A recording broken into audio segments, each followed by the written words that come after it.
bonjour. Je voudrais remercier la TUJ pour l'invitation. Je suis vraiment ravie d'être là.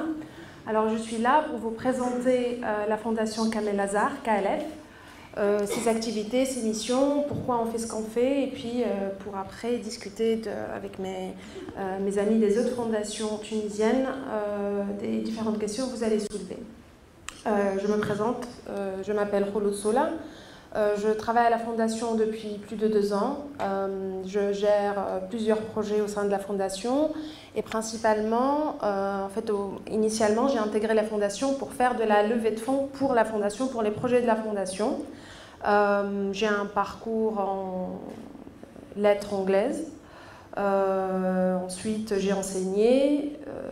Suite à cette expérience, j'ai intégré la société civile dans une ONG qui se spécialise dans l'éducation du débat, avant d'intégrer la Fondation Kamel Azar parce que j'avais envie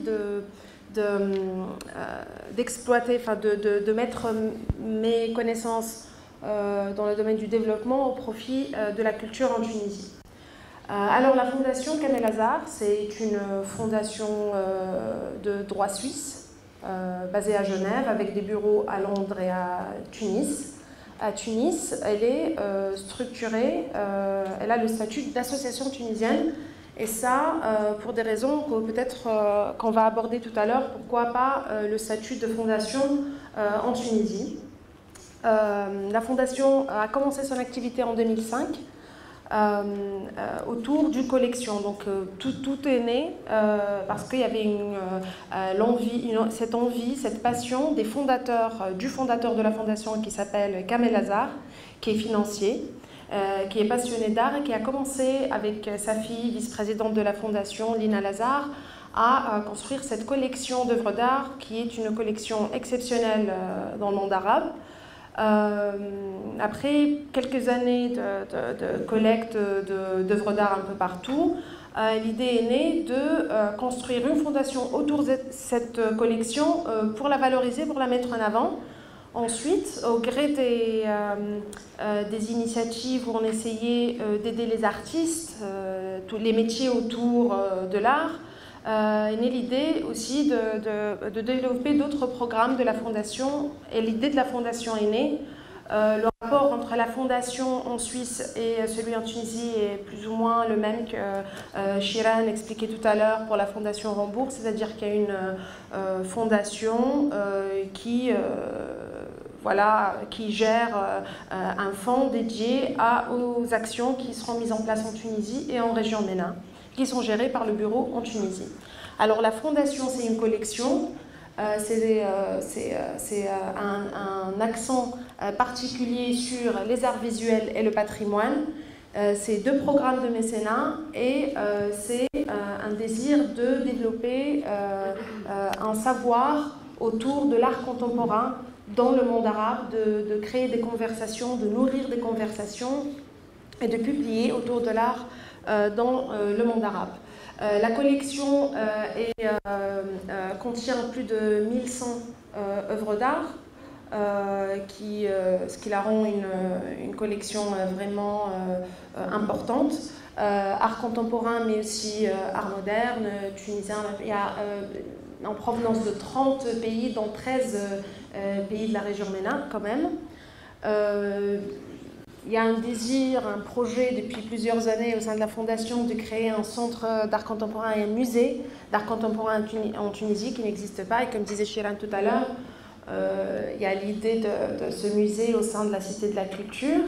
Je ne dis pas qu'on craint le pire, mais on verra bien. Et puis, c'est aussi, KLF, c'est un soutien aux artistes, aux acteurs culturels, aux organisations culturelles et artistiques en Tunisie et dans tous les pays arabes, à travers premièrement un programme de mécénat, ce qui s'appelle les KLF Grants.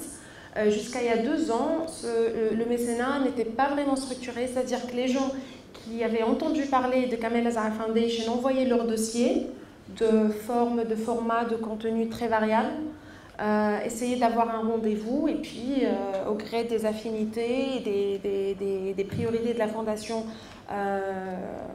en ce moment, le choix se faisait. Depuis deux ans, ce programme s'est structuré autour d'un appel annuel. Donc c'est un appel à projet ouvert et transparent. Tout le monde peut déposer son dossier. Il y a un formulaire en ligne en 3 langues. Donc c'est vraiment quelque chose de très ouvert et de très inclusif. Nous acceptons les demandes de tous les pays arabes et même les pays européens ou autres si le projet a un impact sur un pays arabe. Jusque-là, et depuis la création de la Fondation, nous avons soutenu plus de 100 projets. Vous en connaissez peut-être le Festival d'art contemporain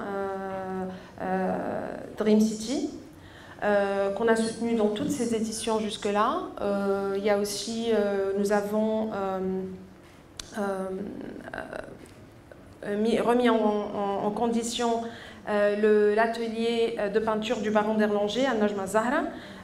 Cette expérience-là, j'y reviendrai plus tard, c'était la première expérience en Tunisie du partenariat public-privé, vu que Najma Zahra est rattachée au ministère de la Culture. Nous soutenons un festival de bande dessinée en Égypte, des résidences d'artistes au Maroc, des cinéastes tunisiens, des créateurs, des organisations qui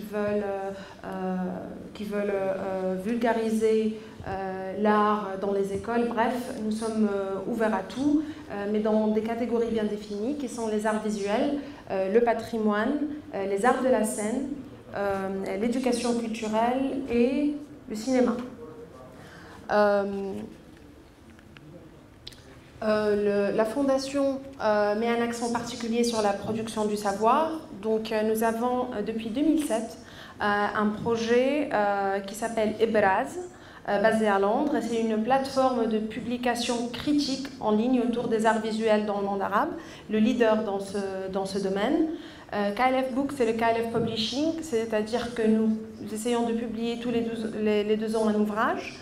Le dernier en date qui sortira bientôt est un ouvrage qui s'appelle Artistes de Tunisie et qui est le premier, on va dire, dictionnaire des artistes tunisiens modernes et contemporains de 1900 jusqu'à nos jours. Et puis la KLF Library, c'est un projet en devenir. Nous essayons de construire une bibliothèque pour les arts qui est dans nos bureaux au Lac 2 et qui sera ouverte à tous les étudiants, tous les chercheurs qui pourront y consulter des ouvrages qu'on a collectés un peu partout dans le monde. Voilà, alors l'axe patrimoine, c'est un axe important, comme j'ai dit, de la Fondation. Là, vous pouvez voir l'affiche du projet de restauration de l'atelier du Baron.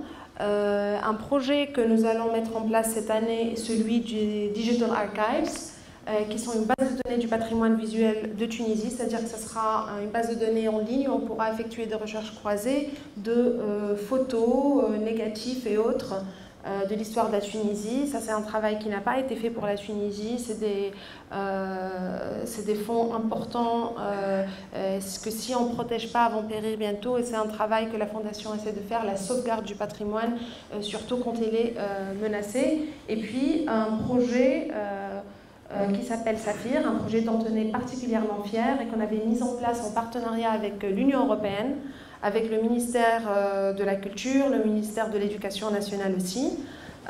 Et dans le cadre de ce projet-là, il est inscrit dans la batterie patrimoine, mais aussi dans le cadre publishing. Nous avons créé une collection d'histoires pour enfants qui présente de manière ludique l'histoire de la Tunisie aux 7-11 ans. Et dans le cadre de ce projet-là, qu'on vient de clôturer, nous avons pu toucher plus de 600 élèves dans 12 écoles, réparties un peu partout en Tunisie, dans les quartiers défavorisés de Tunis, Gasserine, Kef, Sidi Bouzid et autres gouvernorats. Et ces élèves-là ont bénéficié d'ateliers de lecture. Ils ont l'exemplaire de Saphir qui est publié il y a 2 éditions, arabe-anglais et arabe-français. Le premier titre parle de la collection de mosaïques au musée du Bardo, qui est la plus grande collection de mosaïques dans le monde. Et ensuite, ces élèves-là ont fait des visites guidées, ont suivi un circuit adapté à leur âge dans le site le plus proche qui contient des mosaïques qu'ils peuvent retrouver dans ce bouquin-là, avec aussi un livret d'activités, c'est-à-dire qu'il y a toute une production pédagogique qui entoure cette histoire-là, cette œuvre de fiction, on va dire. Je te propose qu'on termine tout à l'heure de parler peut-être dans le détail des activités de la Fondation. Ce qui est très intéressant dans ce que tu es en train de nous dire, c'est cette complémentarité, notamment entre la Fondation Lazare et la Fondation Rambourg. On voit à la fois que la culture elle est au centre, il y a des similarités, mais ça montre en fait qu'il y a beaucoup de travail à faire. Et du coup, je te propose qu'on passe à l'autre fondation et qu'on aborde ces questions-là tout à l'heure de la gouvernance dans le panel. Il reste quand même très important pour moi, voilà, juste voilà, mais vous allez comprendre pourquoi. Alors, la Fondation soutient d'autres projets, c'est-à-dire qu'elle est là pour aider, pour permettre aux autres, pour créer une dynamique en Tunisie, au Maghreb et au Moyen-Orient, mais aussi il y a des projets, comme vous avez pu voir, qu'elle met en place elle-même. Et un de ces projets-là, un très grand projet qu'on a mis en place l'année dernière, était l'organisation du premier pavillon national tunisien à la Biennale de Venise, la plus grande biennale d'art contemporain au monde. Et la Tunisie était absente, n'était pas présente depuis 1958. Donc nous avons pu, avec le ministère de la Culture, organiser ce pavillon. Vous pouvez en savoir plus sur le site de The Absence of Path, ça s'appelle The Absence of Path, sur notre site aussi, kamelazarfoundation.org. Mais je voulais parler de ce projet-là parce que dans le cadre de ce projet, nous avons bénéficié du soutien de la Fondation Biat et aussi de la Fondation Tunisie pour le développement, qui sont là avec nous aujourd'hui.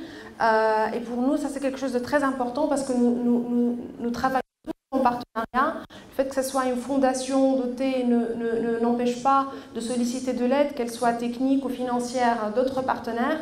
Et je peux dire qu'à peu près 100% de nos projets sont mis en place en partenariat, que ce soit avec des instituts culturels étrangers, des privés ou des institutions publiques. Pour clôturer cette présentation, qui j'espère n'a pas été très longue, c'est la faute à Chiran. Et alors j'aimerais clôturer avec le plus grand événement qu'organise la Fondation depuis plusieurs années. On en est à la 5e édition cette année, qui s'appelle Jaoutoune. C'est un festival d'art contemporain dans la ville de Tunis, qui est composé de rencontres-débats, d'expositions originales conçues pour Jaoutoune, des expositions d'art contemporain, mais aussi des événements, des performances, et un tour des galeries qui s'alignent à notre calendrier, qui essaie de produire quelque chose dans le thème de Jaou. Chaque année, nous essayons d'aborder un sujet brûlant, un thème d'actualité. L'année dernière, c'était la migration, au sens le plus large du terme, les mouvements migratoires et les défis qu'ils posent, mais aussi la richesse qu'ils nous offrent. Et cette année, nous allons parler du patrimoine, de la définition du patrimoine qui possède l'idée de l'héritage commun, comment on peut la définir et comment on peut protéger notre patrimoine. Ça, c'est des chiffres de quasiment de chaque édition de Jaou, qui a réussi et on espère va continuer à créer une dynamique culturelle en Tunisie qui veut s'inscrire dans le paysage actuel et ne pas le concurrencer. Et Jaou d'ailleurs est toujours mise en place en partenariat avec chaque édition pas moins de trentaine d'acteurs culturels et de mécènes, d'autres mécènes aussi tunisiens. Donc Jaoutoune 2018 aura lieu du 27 juin au 1er juillet. J'espère que vous serez au rendez-vous. Et puis voilà, je serai là pour vos questions. Merci.